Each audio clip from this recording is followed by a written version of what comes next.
gentlemen, Cody and Marcel back here, and we're going to be doing our review of the Halloween movies. This is at the start of that. Yep. And of course, we have to start with the original, Halloween 1978. And we watched this on the 35th anniversary Blu-ray edition, which Marcel got me last Christmas. So yeah, yeah, it was nice because I know you like Halloween, and I was like, you know what? I see it, I'm gonna get it. Right, and it was a damn good gift, good box set Blu-ray. It has all the Halloween films, including the Rob Zombie movies. That nobody likes. Yeah, but we're not gonna talk about that shit here.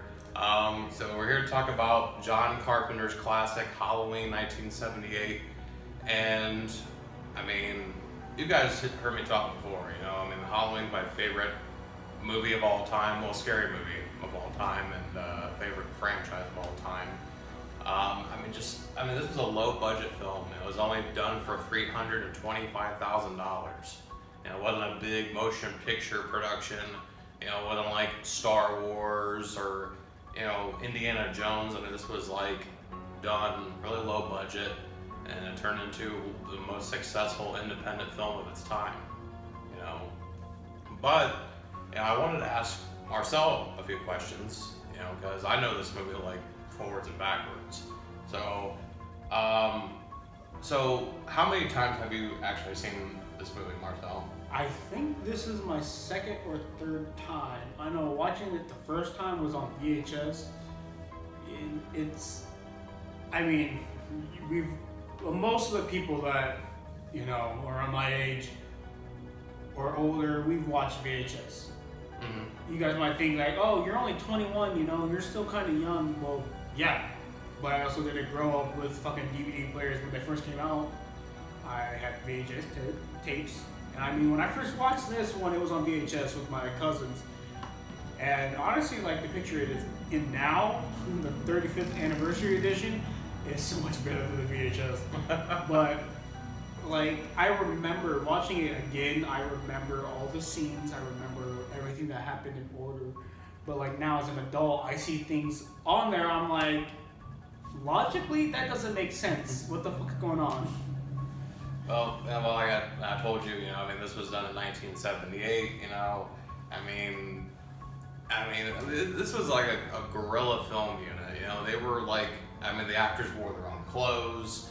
The budget was low. You only had a limited amount of time and resources to work with. Yeah. But let's talk about the character of Michael Myers. Like, did Michael Myers terrify you, like, when you first watched this movie? Oh, he terrified the shit out of me. That night I watched it with my cousins, I couldn't sleep for 2 hours. I had to put something else on. Yeah, when I was first exposed to this movie, I was like a little kid. I was terrified of Michael Myers, and now I think he's like one of the fucking greatest things ever. Yeah, I think like even that night I watched it, now that I'm remembering it, I turned off the TV, I turned off the lights and everything. And even when I was getting ready for bed, like crawling into bed and everything in the covers, I had to take a good quick look around first before actually laying my head down. I even checked the closet just to make sure there was no Michael in there. So Michael Myers, this was a guy who, he's a human being with some supernatural vibe to him. He's there, not there. You think you see him, but he's gone in the next second. He was like literally everywhere. And that's what's so creepy about Michael Myers. Just that white, pale expression moving in and out of the shot. Just really well done. What did you think of, first of all, aside from Michael Myers, who would you say was your favorite character in the movie? That's actually hard. I'd say Loomis because he's like hunting Michael down. Yeah. And even though like Michael's in like plain sight, Loomis is just like that awkward character that he's like, I know everything about him. Do it my way. Kind of way, Well, yeah, the old saying goes, you know, he's like Captain Ahab searching for, you know, Moby Dick. You know, his whale. And Michael Myers is that whale that he's, you know, after. So yeah, and Loomis is my favorite character too. And it's more so just, you know, his dialogue, you know, saying, you know, has the devil's eyes, the blackest eyes, you know. Like, that really hooked me, for sure. I mean, it's really terrifying, you know, because, I mean, think about, you know, our town, Van Wert, you know, which kind of is a little bit similar to Haddonfield, Illinois, you know, a small Midwestern town. Imagine if we had that kind of urban legend, you know, of Michael Myers, you know, a guy who killed multiple people on Halloween night, you know. I'd have more than just a pistol sitting right next to me. A shotgun. Right now. A shotgun, an AR, probably a pistol grip shotgun too. Yeah, like, oh my god, you know, I mean, but yeah, like, it's relatable to us because, I mean, Haddonfield is presented to be a small Midwestern town in Illinois, which is just several states away from us, you know. So yeah, it's very relatable, you know. And this town's been kind of haunted by this guy, Michael Myers, who went mad on Halloween night in 1963 and murdered his sister when he was only 6 years old. And then he breaks out of the mental institution, does the same shit in 1978. I kill everybody. Clap, clap, Miago. What would you say was your favorite kill scene? I don't know. Because there's like two that just like, to me, it sounded like rough sex. That's the funny part about it, because it sounds like it, but it's like they're dying. Like when he's killing Annie, you know, with the phone cord and then the. Oh no, like Annie, like he slits her throat. Oh, in the car. And yeah, in the car. She's like hitting the horn and everything. It's like, well. And she's like, ah! Screaming the entire time. And then there's who was it who got killed by the phone cord? Well, she's Linda, trying to call what's her name, and it's like over the phone. It's like it sounds like she's having sex, but it's not. Michael is choking the shit out of her. Yes. But I think I will have to go with the one with the phone cord. Killing Linda? Yeah. Yeah. Because she was trying to call help, but ended up getting choked the fuck out. Right. And not in the fun way. No. My favorite kill in the movie was where he kills Bob. You know, because it's so unexpected. Like, he opens the door, then Michael jumps out at him, starts choking him and shit, lifts him up, and then the life out of that bitch, and then stabs a knife through his chest.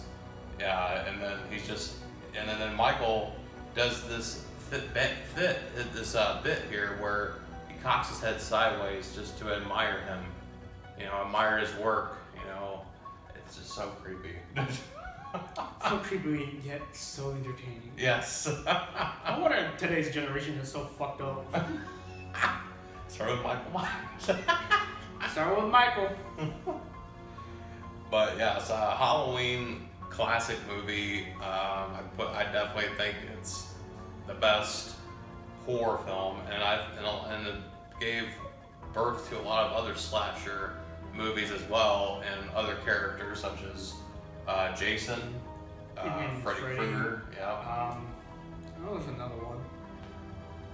They helped create. Well, I mean, you could say maybe Chucky. Maybe Chucky, yeah. Yeah. But I mean, it all started with Michael. Michael is like the godfather of horror movies. Yes, he is. Indeed. And just every other little one is just like his little offsprings. He must be so happy about two of them. The little ones of this shit.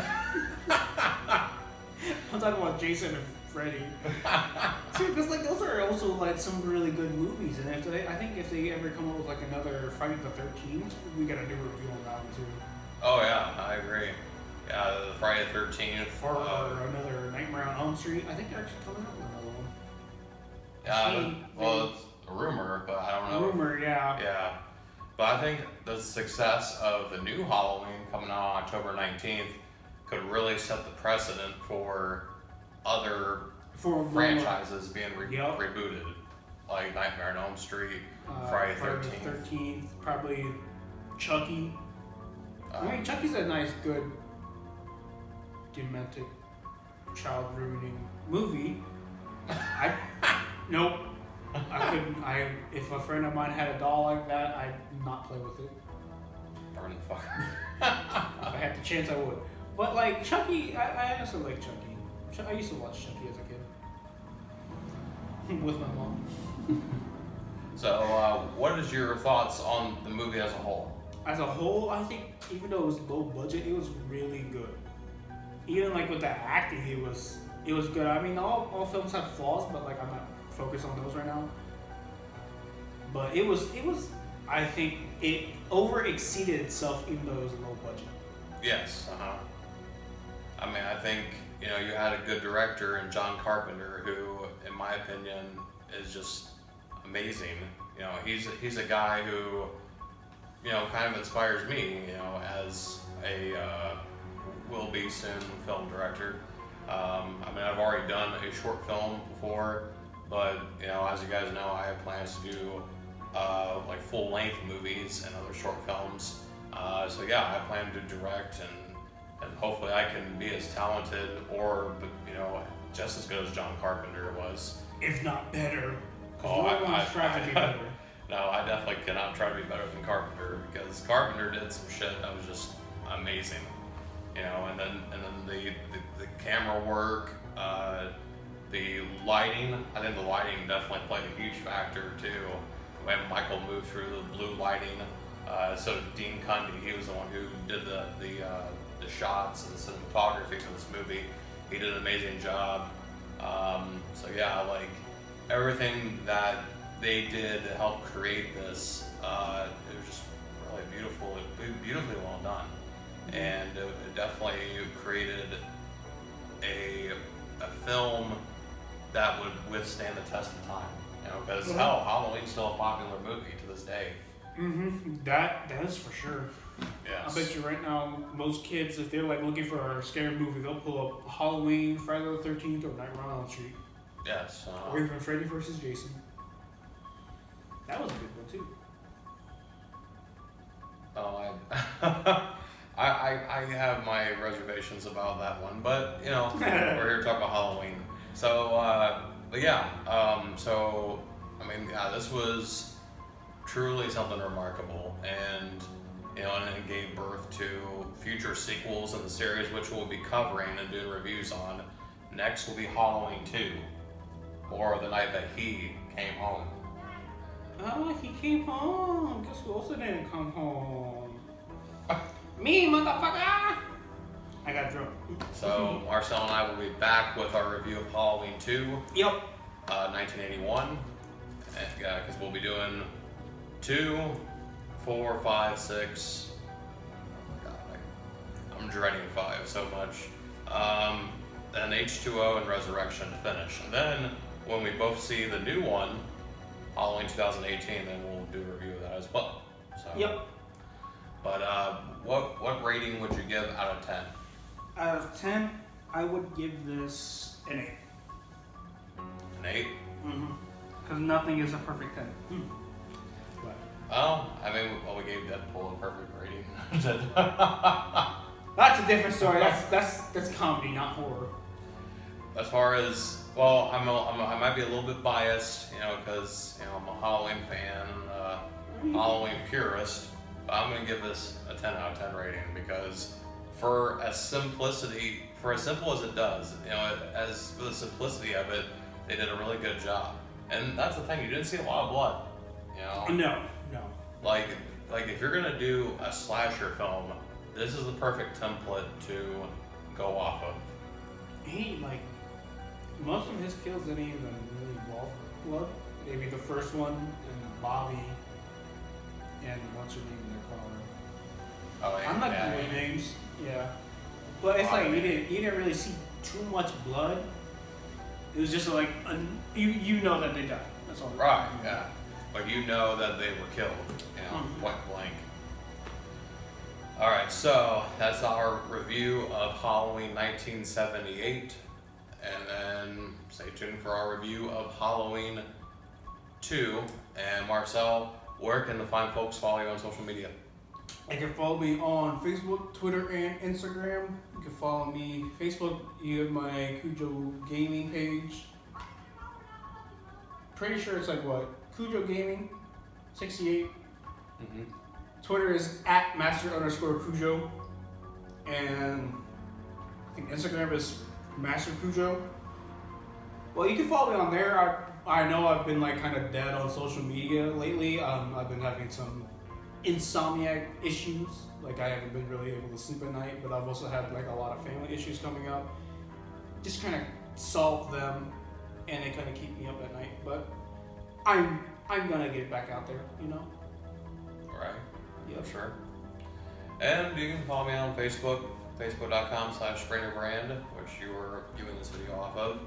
Twitter @SpringerBrand, Instagram @SpringerBrandIG. So more reviews on the way, and we will talk to you guys soon. Peace. Deuces.